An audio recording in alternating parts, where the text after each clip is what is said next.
안녕하십니까. 오늘은 통합사의 7번째 시간이 되겠죠.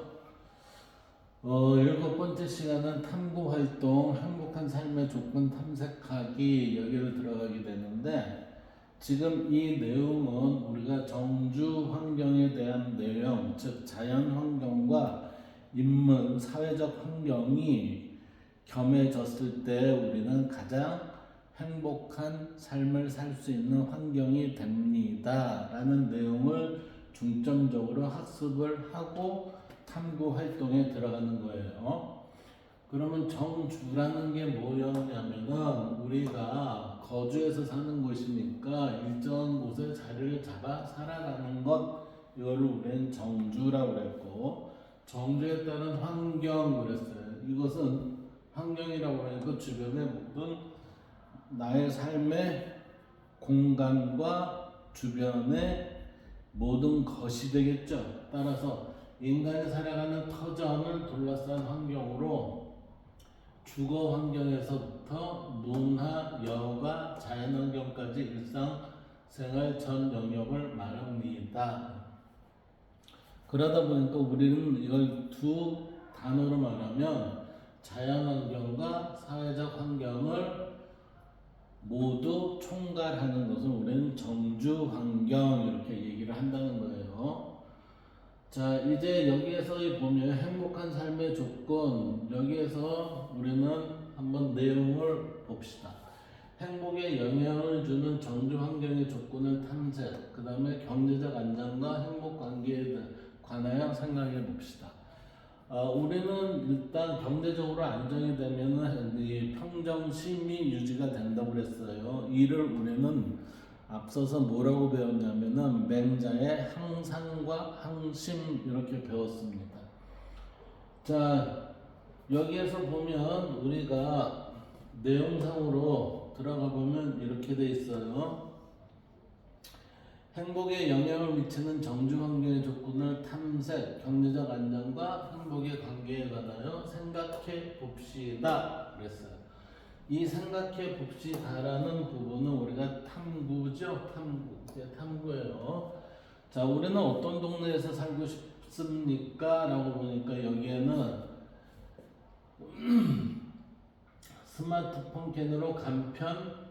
스마트폰으로 간편 분석 서비스를 봤더니 컴퓨터로는 상세 분석 서비스를 이용을 하는데, 이용을 하다 보면 여기에서 우리가 생활관에 되는 거, 일자리에 관한 거, 통계에 대한 거, 그 다음에 살고 싶은 우리 동네, 이러한 것들이 이 모든 것을 결합을 해서 이러한 결론이 나오겠죠. 그리고 또 여기에 보면은 지역을 선택을 하면 그 여기에 전체적인 내역이 나오고, 그 다음에 이거는 보다 구체적인 지역이 선택이 돼서 이 지역은 어떠한 지표가 결정이 됩니다. 그러니까 살기 좋다, 나쁘다라는 걸 뭐 어떻게 해요? 수치화된 것을 우리가 볼 수 있다, 이렇게 되는 거죠. 그래서 우리는 이 내용을 지금 이 밑에서는 어떤 식으로 전개되나 봅시다. 자료 2를 그랬어요. 자료 1이라는 이 두 개에서 제공이 된 내용입니다. 자료 2를 따라 살고 싶은 동네를 찾아보고 자신이 찾은 동네의 특징을 소개해 보세요. 이거는 직접 핸드폰으로 저 안에 들어가서 내가 마음에 드는 곳을 한번 찾아보고 기록을 해 주세요 라는 얘기죠. 그럼 여기에서 나오는 1번에 대한 이 붉은 글씨는 예시예요. 예시 답안. 그래서 이 예시 답안을 보면 내가 살고 싶은 동네는 무슨 시 무슨 동이다. 이것은 주거지 면적이 넓으며 결국 뭐죠? 사람이 사는 그 공간이 넓다는 얘기죠. 그리고 두 번째는 뭐예요? 범죄가 없는 안전한 곳이고, 또 세 번째는 편의시설이 많다는 거죠. 인근의 대형 할인점, 중고, 고등학교 등이 있습니다. 그리고 대중교통시설이 많아 생활 여건이 편리합니다. 이게 4, 5 이런 식으로 정리가 되겠네요. 자료 두 번째 보면 소득이 증가하면 행복도 무한대로 커질까? 이게 지금 많은 부분에 있어서 우리가 논쟁을 일으켰던 부분들입니다. 소득이 증가하면 돈이 점점 많아지면 많아질수록 내 행복이 그 돈에 비례해서 증가할까요? 라는 이 얘기예요. 미국의 경제사학자 이스털린 R은 30개 국가의 행복도를 연구한 결과 소득이 일정 수준을 넘으면 그랬어요. 이게 경제적 이익이 소득이 일정 수준을 넘는다는 것은 경제적 이익이 우리가 어떤 한계를 넘게 된다면 어떤 한계 이상을 가게 된다면 더 이상 소득 증가로 인해 행복감이 증가하지 않습니다. 그랬으니까 우리는 경제적 이익의 어떤 정점에 올라섰으면은 그 이상 아무리 돈이 경제적인 게 더 많이 나한테 돌아온다 하더라도 행복에 대한 증가는 있다 없다 없다라고 지금 이렇게 보고 있습니다. 이거를 뭐라고요? 이스탈린의 역설이라고 부른대요. 자, 이스탈린의 역설이라고 부르는 이 내용에 대해서 좀 더 한번 오늘 살펴보고 그 다음에 우측 내용을 우리는 살펴보도록 하겠습니다. 자, 이스탈린 R이라는 사람이 이 사람이에요. 이스탈린 R이라는 사람이 이 사람인데 저 사람의 내용을 한번 봅시다. 소득과 행복은 관련은 있어요. 그렇지만 소득이 증가한다고 해서 반드시 더 행복한 것은 아닙니다. 그러니까 지금 위에서 얘기한 이스털린 역설을 지금 여기에서 이 사람이 얘기하고 있죠. 그래서 소득이 일정 수준에 도달하고 기본적 욕구가 충족되면 소득 증가가 행복에 큰 영향을 미치지 않습니다. 그래서 우리는 고대에서부터 지금까지 내가 경제적인 형태에 있어서의 부족함이 있으면 이때 부족함이라는 건 개인적인 판단이에요. 사람에 따라서 그 경제적 만족의 척도는 틀려요. 그래서 누구는 먹고 살 정도면 되면 돼. 아니면은 우리는 뭐 15평짜리 집이 있어야 돼. 아니면 50평짜리 집이 있어야 돼. 뭐 이런 식으로 이제 정리가 점점 그 개인에 따라 틀려지겠죠. 그렇지만 어느 정도가 지나면 우리는 행복에 큰 영향을 미치지 않는다라고 얘기한 사람이 이스털린이라는 사람이에요. 자, 근데 스티븐슨이라는 사람이 과연 그런가 해서 이제 132국을 대상으로 해서 조사한 연구 결과에 따르면 국가가 부유할수록 국민의 행복 수준은 높아집니다. 그러니까 국가가 부유하다는 얘기는 경제적 안정이 이루어진 나라면 나라일수록 그만치 국민들이 행복해집니다라는 얘기죠. 그런데 소득이 늘어나면 더 자유롭고 건강한 생활을 함으로 돈이 행복에 미치는 영향에는 한계가 없습니다라고 스티븐슨은 얘기해요. 이 사람은 뭐라고 그래요? 돈은 많으면 많을수록 괜찮아요. 더 행복한 삶을 살 수 있어요. 더 좋은 환경을 내가 만들어 갈 수 있습니다. 라고 이 사람은 얘기하고 있죠. 지금 이 두 사람의 자료를 보고 소득과 행복의 관계에 관한 자신의 의견을 정리해 봅시다. 둘 중에 하나겠죠. 어떤 사람은 이스탈린, 어떤 사람은 스티븐슨. 이러한 형태에 있어서의 선택을 하거나 아니면 자기의 개인적인 생각도 할 수 있습니다. 자료 2에 대한 답을 예시 답안을 볼까요? 소득이 계속 증가하더라도 행복감은 더 커지지 않을 것이라고 생각한다. 이렇게 생각을 했대요. 그 얘기는 뭐예요? 이스탈린에 대한 관점을 나는 옹호합니다. 이렇게 되겠죠. 그래서 소득이 증가하여 일정 수준 이상에 도달하면 행복은 정체될 것입니다. 소득 외에도 건강, 여가 등 여러 무형의 가치가 행복에 큰 영향을 미치기 때문입니다. 그래서 소득이 증가하면 사람들이 느끼는 행복도 그만큼 커질 것이라고 생각합니다. 지금 이 얘기는 뭐예요? 이거는 이스털린의 얘기고 이거는 소득이 증가하면 사람들이 느끼는 행복도 그만큼 커질 것이라고 생각합니다. 소득은 경제적 안정과 직결되어 행복을 증진하는 가장 중요한 요소이기 때문이다. 그래서 부유한 국가일수록 의료, 교육, 복지 관련 기반이 잘 갖춰져 있으므로 이를 이용할 수 있는 국민의 느끼는 행복감을 느낄 수 있을, 더 높아질 수 있을 것이다. 라고 하는 건 뭐죠? 스티븐슨의 입장이겠죠. 그러니까 여기까지가 우리는 이스털린의 입장이고, 여기까지가 우리는 여기서부터 여기까지가 스티븐슨의 입장을 한 내용 속에 지금 둘로 나눠서 들어갔다는 거죠. 그렇다면 이 부분에 대해서 우리가 수치화된, 경제학적으로 수치화된 내용을 우리 한번 살펴보도록 합시다. 그 내용이 이 옆에 있어요. 이 옆에 뭐라고 되어 있나 봅시다. 예. 소득과 행복의 관계는 단순한 많을수록 행복하다가 아니라 어때요? 일정 수준까지는 증가하지만 이후에는 약해지거나 정체되는 구조가 된다. 자, 이게 기본적인 관계예요. 기본적 관계, 소득이 증가해요, 행복이 증가합니다. 이게 어느 단계예요? 초기 단계에 이렇게 한 거예요. 초기 단계에서는 뭐를 얘기해요? 가난에서 벗어나는 단계에서는 소득이 매우 중요하죠. 여기에서는 이 세 가지가 굉장히 중요한 역할을 합니다.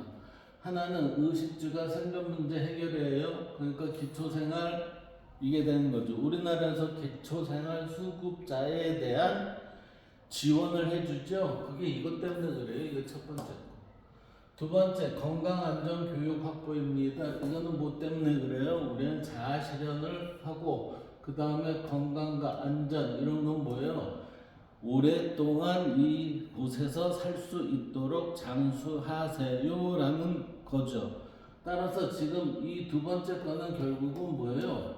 개인별되는 거예요. 개인별. 근데 이 개인별에 있어서의 건강과 교육, 안전, 이것은 누구의 책임을 그 개인보다도 지금 정부가 이것을 국가가 이것을 지금 보조를 해주고 있죠. 보조를 해줘서 국민의 생명이 점점 길어지고 있잖아요. 그렇죠? 그리고 국민들이 살아가는데도 자아 실현이 점점 더 커지고 있습니다. 이게 국가의 역할이에요. 세 번째, 기본적인 삶의 안정입니다. 이 얘기는 뭐죠? 기본적인 삶의 안정이 되면은 평정심이 유지가 되면서 도덕의 실천이 용이합니다. 그러니까 이때서야 비로소 뭐가 돼요? 사회에 내가 배려라는 감정이 많이 커질 수 있습니다. 이렇게 되는 거죠. 두 번째, 여기에서의 전환점을 볼까요? 기본 단계에서 우리는 전환점이라는 단계가 있어요. 이 전환점 단계는 한계 효용 감소예요. 이 얘기는 뭐죠? 맨 처음에는 소득과 행복의 관계에 있어서의 일정 수준까지는 증가한다고 그랬죠. 그러니까 여기에서 일정 수준까지는 증가를 해요. 일정 수준까지는 증가를 하는데 어떤 그래프가 나오냐면 이렇게 나오는 거예요. 이렇게. 일정 수준까지는 증가합니다 했을 때 이 그래프가 이렇게 나오는 거예요. 이게 처음에는 우리가 여기에서의 경제적 이익이 크면 클수록 얘는 점점 우리의 행복 지수는 커지죠. 그런데 이게 한계 효용 감소라고 해서 어느 일정 시점이 되면 얘는 정체되거나 감소될 수밖에 없다 이렇게 되는 거예요. 그것을 우리는 여기 두 번째 내용에서 전환점이라는 그 단계에서 볼 수가 있는데 이게 뭐냐면 일정 수준을 넘어서면 변화가 나타나요. 추가 소득의 만족감이 어떻게 돼요? 내가 더 많은 돈을 가지고 있으면 더 많이 행복하겠지 그랬는데 그렇지 않다는 거지. 그렇게 되면 만족이 어떻게 돼요? 과욕으로 변해서 오히려 사람이 더 힘들어지게 된다라고 이렇게 되는 거예요. 따라서 욕구가 더 높은 수준으로 이동을 하는 거예요. 욕구가 더 높은 수준으로 이동을 하니까 그전에는 나는 이 정도면 이 정도면 내가 행복하게 사는 조건에 맞아 라고 얘기했던 것을 우리는 이제 비로소 어느 정도 여유가 생기니까 상대하고 비교를 하기 시작을 하죠. 상대하고 비교를 시작하니까 저 사람은 나보다 더 많은 걸 가졌어, 왜 나도 더 많은 걸 가질 수 있는데 하면서 비교 의식이 증가되면서 더 많은 것을 확보하려고 갈등과 다툼이 만드는 원인이 되는 거지. 일단 제일 처음에 갈등은 누구한테 있어요? 나한테 생기는 거예요. 두 번째는 그 과욕이 결국은 주변까지 역할이 넘어가다 보니까 주변도 힘들어지는 거지. 그래서 소득의 증가는 행복 증가가 반드시 비례적인 게 아니라 어느 일정 수준에 가면은 둔화가 되기 마련이다 라고 하는 게 지금 두 번째의 전환점인 한계 효용 감소의 내용입니다. 그러면 세 번째는 보면 고소득 단계예요. 고소득 단계라는 거는 소득이 굉장히 많다는 거죠. 고소득 단계에 이르면 우리는 행복은 어때요? 정체되거나 아니면 역효과가 납니다. 그러니까 역효과가 난다는 거는 최고의 행복감에서 거꾸로 떨어진다는 거죠. 그래서 소득이 충분히 높은 상태에서는 오히려 문제가 발생이 가능합니다. 그렇기 때문에 우리는 공동체의 불안 원인이 뭐예요? 소득이 많은 집에서는 다툼이 많을 수 있습니다 라는 얘기가 그런 거예요. 지금 우리의 현대인들은 재산이 많을수록 어떻게 해요? 집안의 내분이 점차 많아지고 있습니다라는 게 이게 사회 현상입니다. 사회 현상. 이러다 보니 우리는 스트레스가 증가가 일어나고 인간관계가 점차 악화되고, 특히 인간관계의 악화는 뭐예요? 이거 가족 간의 불화가 커지는 거죠. 예. 그리고 시간이 부족해요. 내가 돈을 벌기 위해서 많은 시간을 투자하다 보니까 여가를 갖기가 힘들어요 이 얘기예요. 그래서 비교 경쟁이 심화됩니다 하니까, 비교 경쟁이 심화되니까 어떻게 돼요? 내가 상대를 이겨야 된다라는 강박관념으로 인해서 다시 스트레스가 증가되는 이러한 현상이 순환적 고리를 가지게 됩니다. 따라서 소득이 많아도 행복은 크게 증가하지 않거나 감소가 가능하다는 게 지금 세 번째 내용입니다. 이제 네 번째 내용을 볼까요? 전체 구조로 보면 어떤 식으로 표현이 되냐면은, 자, 전체 구조를 보면 지금 이렇게 돼요. 전체 구조는 그래프의 개념인데, 이 그래프의 개념으로 보면 이렇게 돼 있어요. 소득과 행복의 관계 곡선 그랬어요. 이 X축 이거는 뭐죠? 이거 소득이에요. 소득이 증가하면 행복은 어떻게 해요? Y축 이게 행복이에요. 이게 행복에 대한 지수를 함수로 나타낸 게 이거예요. 이게 지수 함수잖아요. 그쵸? 그래서 초반에는 소득이 많을수록 어떻게 돼요? 이게 초반에 급상승이 될수록 점점 어떻게 돼요? 행복은 확 올라가죠. 근데 그 소득이 점점점 커질수록 행복의 정도의 높이는 어떻게 되죠? 점점 낮아지죠. 그래서 점점 완만하게 되고, 그리고 어느 일정 수준의 소득이 넘어가면 그때부터는 어떻게 돼요? 평탄한 형식으로 그래프가 보이고 있어요. 그래서 이 내용에 의하면은 우리는 소득과 행복에 있어서의 핵심 개념 세 가지를 살필 수가 있어요. 이렇게 비교를 해서 살펴볼 수가 있는데,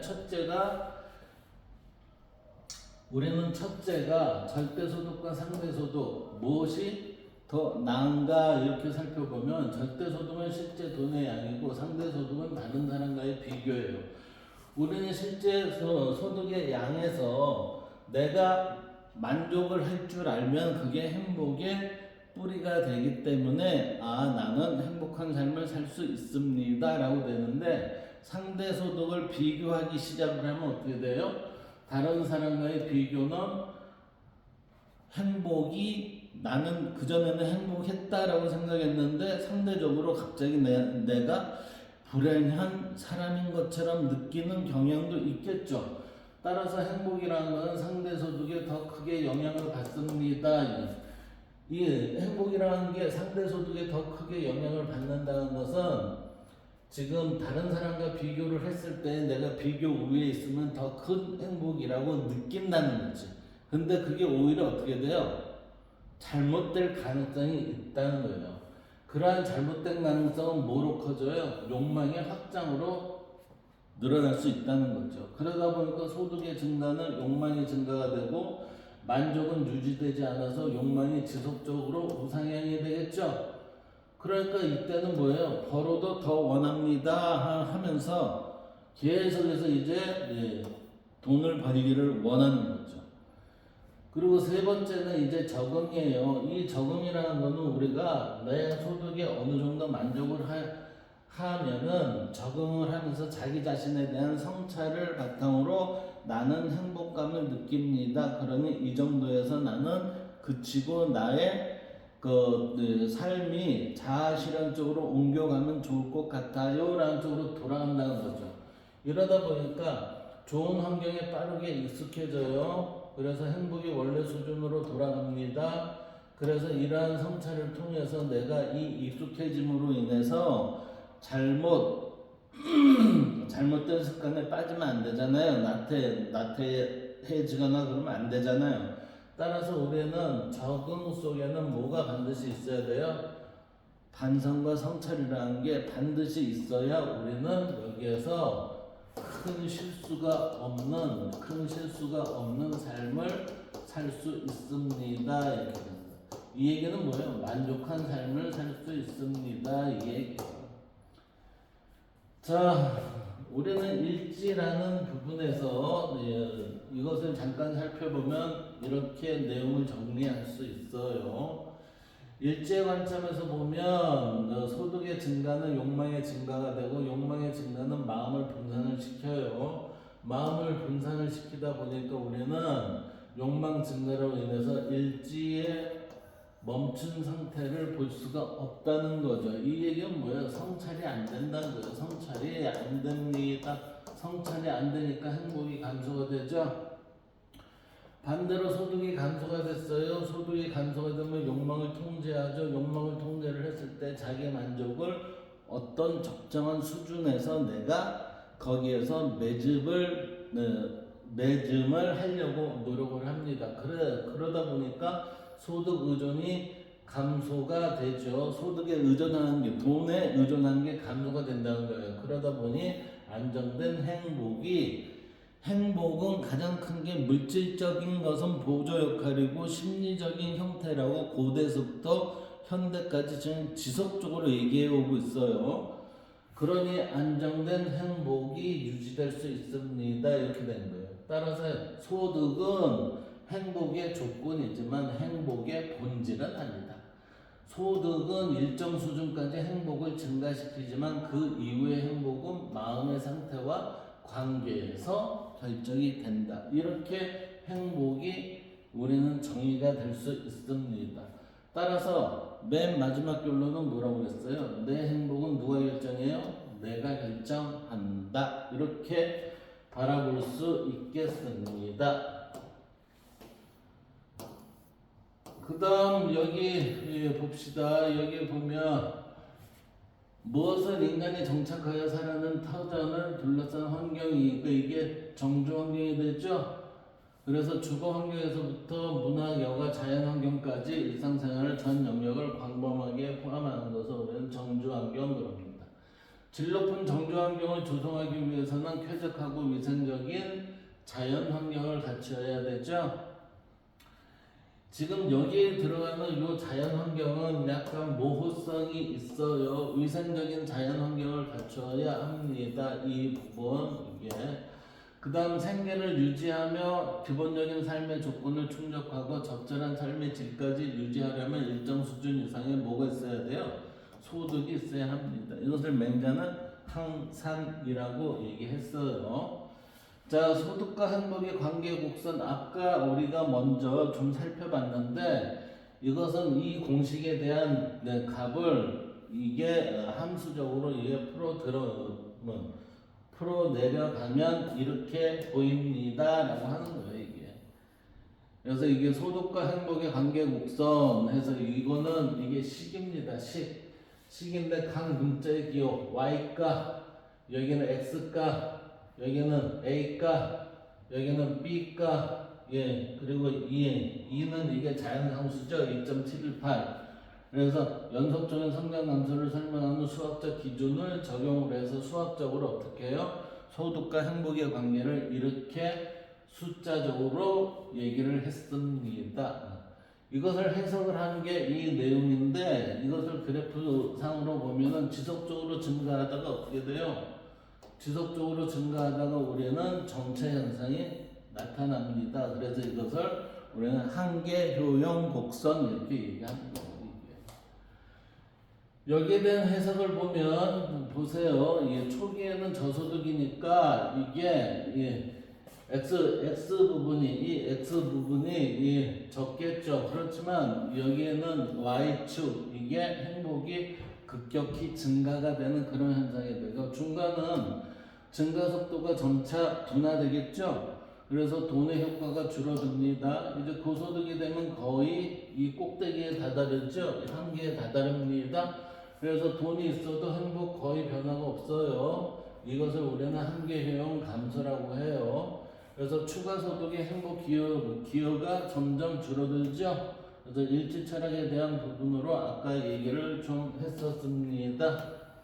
자, 이 부분은 지수와 함수의 일치 철학 비교 이게 이렇게 내용이 있는데 이 부분은 좀 넘어가고 지금 여기에서 이걸 한번 봅시다. 2025년 세계 행복 지수 보면은 이건 WHR이라고 그래요. 그 세계 행복 지수는 유엔 산하 기관이 발표한 세계 행복 지수 이게 2025년 기준이에요. 세계 행복 지수 탑10 그랬는데 이때 탑10이 자 보세요. 핀란드, 덴마크, 아이슬란드, 스웨덴, 네덜란드 이게 어디에요? 노르웨이 이게 전부 그 북유럽 쪽이죠. 북유럽은 그만치 뭐가 잘 돼 있어요?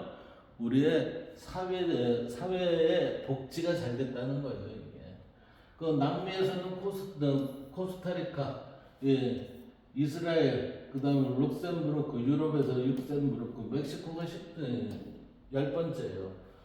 그래서 북유럽 국가들이 여전히 상위권 독점 중남미 국가 코스타리카, 멕시코가 처음으로 탑10 진입. 한국은 몇이요? 58위로 58위. 147개국 중 58위. 미국이 24위, 일본이 55위, 중국이 68위.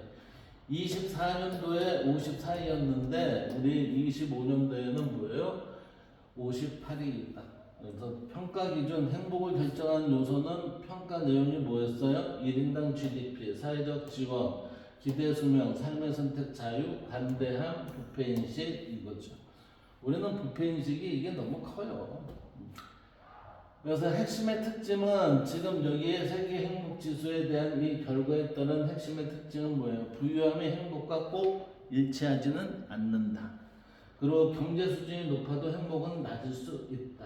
한국이 대표적 사례이다. 이렇게 나와 있잖아요. 관계가 핵심입니다. 관계가 우리는 행복은 뭐예요? 관계가 핵심입니다. 이게 관계는 결국 뭐죠? 서로 간에 있어서의 연결고리예요. 연결고리. 그 연결고리가 우리는 관계의 질서가 바른 상태가 됐을 때 우리는 그때 가장 이상적인 국가를 만듭니다 라고 했죠. 그 이상적인 국가일수록 뭐가 돼요? 행복지수가 이게 높아질 수밖에 없습니다. 이 얘기예요. 따라서 관계가 핵심일 때 관계의 하나의 사례가 식사하는 거, 공동체 신뢰가 중요하다. 나눔, 친절, 배려 행동이 행복을 높인다. 자, 여기에서 북유럽의 높은 이유, 북유럽의 세계 행복 지수가 높은 이유는 사회적 신뢰, 믿음이 간다는 거지, 정부가. 그 다음에 복지 시스템이 잘 됐다는 거지. 그리고 모든 사람이 동일한 조건에서 경쟁할 수 있는 평등한 구조가 있다는 겁니다. 그래서 행복은 소득보다 관계, 신뢰, 나눔에서 더 크게 결정이 됩니다. 내가 행복하기 위해선 뭐가 제일 중요해요? 소득보다 관계, 신뢰, 나눔을 가질 수 있는 마음의 여유가 더 중요하다. 이것을 일제의 관점에서 보면 이렇게 예를 해석할 수 있어요. 외적 조건, 소득 제도예요. 이게 어느 정도 되면은 관계와 신뢰를 바탕을 하게 되면 소득과 제도가 뭐예요? 다름에 근거한다면 관계와 신뢰는 오케이 되겠죠? 그럼 관계와 신뢰가 되면 평정심이 유지가 되겠죠? 누구를 불평불만해 하지 않잖아요. 그러니까 이거는 사회 현상에 있어서 어떻게 돼요? 조화가 구현이 되죠? 조화가 구현이 되니 뭐예요? 행복한 공동체를 실현할 수 있다 이렇게 되는 거예요. 따라서 행복은 외부가 아니라 관계 속에서 마음이 하나로 안정될 때 형성이 됩니다. 부탄은 국민 총행복지수라고 해서 우리는 부탄이 가장 행복한 경제적으로는 열악해도 가장 행복한 나라일 것입니다 라고 이렇게 우리는 배워왔었어요. 근데 왜 그러냐면은 1972년 국방이 국민 총행복지수라는 것을 만들었어요. 그래서 2010년에 보니까 세계 1위예요. 따라서 국민 총행복지수가 2010년에 세계 1위였기 때문에 가장 행복한 국민들은 지구상에서 가장 행복한 국민들은 누구죠? 그러니까 부탄의 국민입니다. 이렇게 됐었던 거예요. 그러나 2019년에는 93위까지 하락하고 현재도 행복을 국가정책의 중심으로 삼고 있지만 경제적인 불안의 요소가 있기 때문에 여기까지 추락을 한 겁니다. 따라서 우리는 맹자의 얘기를 잘 머릿속에 염두에 둬야 돼요. 맹자가 뭐라고 그랬어요? 경제적인 항산이 없다면은 항심은 지니기가 좀 힘들다라고 하는 거예요. 그래서 항산과 항심은 같이 가야 되는 겁니다. 이게 이제 그 행복에 대한 행복지수 곡선 그래프 이 얘기인데 이 부분은 별도로 해서 제가 한번 나눠드리도록 하겠습니다. 그래서 오늘 한 이 내용까지가 우리는 시험 범위가 되겠습니다. 감사합니다.